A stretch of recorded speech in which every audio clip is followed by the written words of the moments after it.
Hello ladies and gentlemen, and welcome to an episode of Career Mode. Now I do apologize if I sound slightly snotty or nose is blocked. You know, I'm coming down with a bit of a cold at the moment, but hopefully I'll get through it, and hopefully for the next episode you guys won't have me with this horrible cold. So until then, you're just gonna have to bear with me. But as you can see, we're currently sitting in 6th place at the moment. Manchester United are just above us, but they have one game. We have one game in hand, sorry, and we're both tied on 47 points. So assuming our next game goes well, we should be able to overtake Man United and take over that 5th place spot. But as you guys know, I'm currently hunting down that 4th place spot for the Champions League football.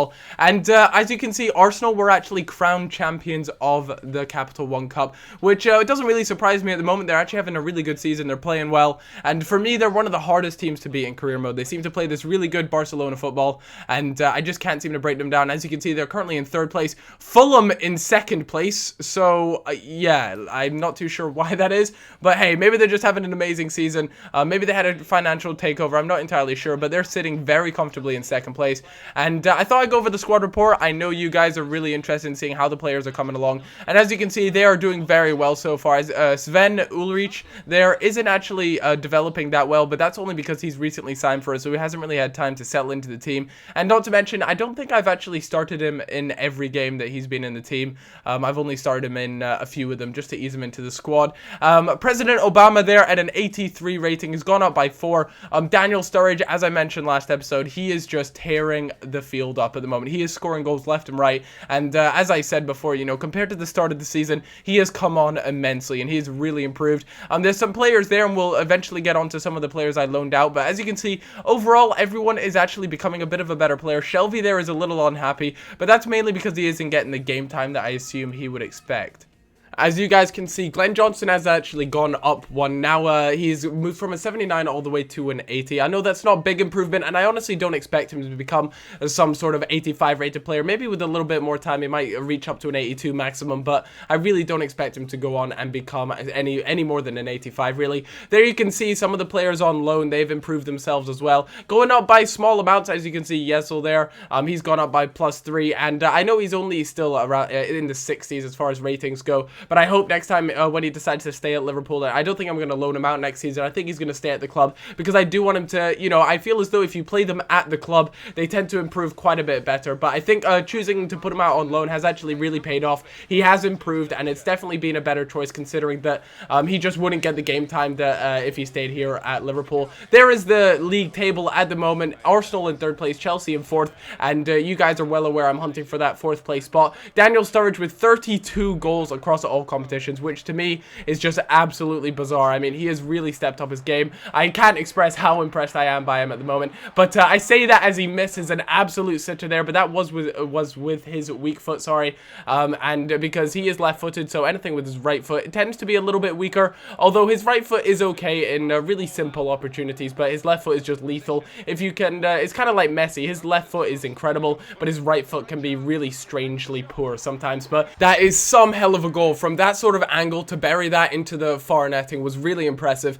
and overall that was just a pretty impressive goal, and that made me go down 1-0. But oh my god, that was absolutely insane from President Obama. I've actually, you know, from that sort of range there with his right foot, he really hasn't been living up to the sort of standards that Sturridge has been setting, so for him to go onto the other end and just bury that was really impressive. But unfortunately there, Agger picks up a red card, meaning he won't be available for the next game, and they came really close to putting that free kick away. Fortunately for me though, it wasn't meant to be, and it was 1-1 at the moment, and I just needed to get another goal. You know, this was the sort of game I needed to win. There again on his right foot, I believe that was Sturridge again. The main way I can tell if it's Sturridge or not is he's got yellow boots, and so that way it's always really easy to tell, and he cuts inside, and he is going to finish that 9 out of 10 times. And again, those are the sort of goals that he does score on his right foot. You know, I said that his weak foot wasn't that impressive, but on his right foot, you know, it's a really simple goal, and it's really harder to miss than it is to score.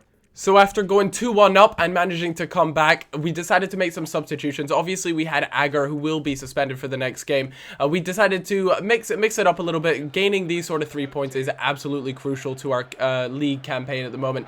We are still searching for that 4th place spot, and that was a really unlucky effort there. And I just want to kind of gauge your guys' interest. Do you prefer it when I add these sort of highlights about a game, or do you prefer it when I just show the goals and I kind of power through the games? Because for me, I feel as though adding the highlights really adds to the game. game, you guys get a feel of how the game went and things like that. Instead of me just adding particular goals, I feel as though it would just be far better. But I get an email, and it's very much expected. Obviously, Agar is suspended for the next game. I also get an email about the Colombia squad selection that I need to make soon, and first thing I need to do is sort out the team for the next game. Asaidi, they're on some pretty low fitness. Team isn't doing too well at the moment. They aren't coping very well with the fitness of the team, so we have to sort that out as soon as possible and really make sure that everyone is ready for the next game. And that next game is against Wigan, and I'm really concerned about injuries at the moment, because obviously with fitness comes injuries, and as you guys can see, the longer this game goes on, the worse it's going to get for my players. So I really have to make sure I'm on top of my substitutions game, as I have Gerard, you know, Asaidi there, who could come on. I'm going to try and make sure he stays on the bench because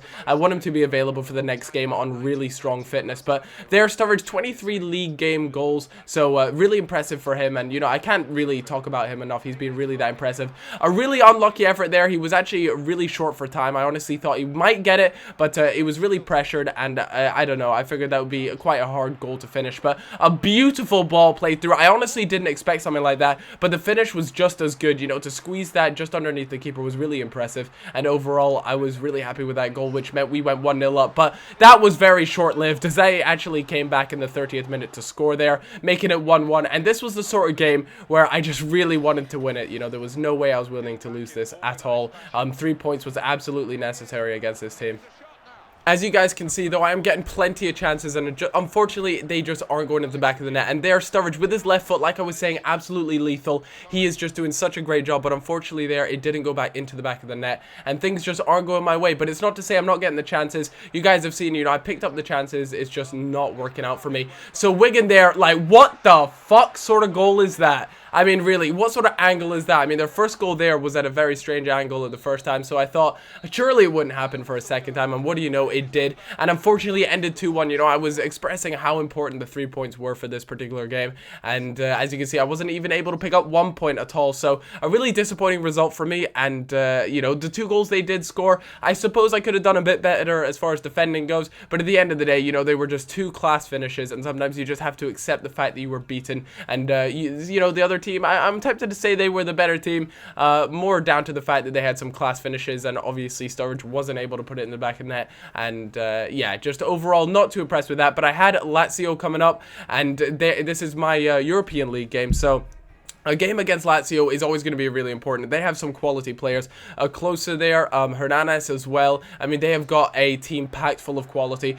Some of the names you guys might not be too well aware of, but obviously Closer and Hernandez are 2 of the most well-known players in their team, and 2 of the ones that will really gave me some trouble in this game for sure. But a fantastic ball through to played through to Aubameyang, and that is a really nice goal. You know, that near post is just way too OP. That's 24 goals across all competitions, which is solid. You know, both of my strikers are getting goals. It's not like just one of them are getting goals and the other one's not. They are both doing a good job. Obviously, Sturridge is still getting a little bit more than President Obama, but that's just the way things will always end up being. One will always get more than the other, but that's some really strange defending, but nonetheless, a class finish from Closer there. And there are just plenty of puns that you can come out with, and feel free to leave a comment with any sort of Closer puns that you have. I know when he was playing for Germany, I was absolutely packed full of them, but there, Aubameyang in the 22nd minute manages to put us ahead again. And my defending today was just really weird, but that was just straight up unlucky right there. You know, players just bumping into each other, forcing the keeper to make a pretty good save there, and meaning they got a corner, which obviously leads to a pretty good attack. Unfortunately, nothing came out of the end of that.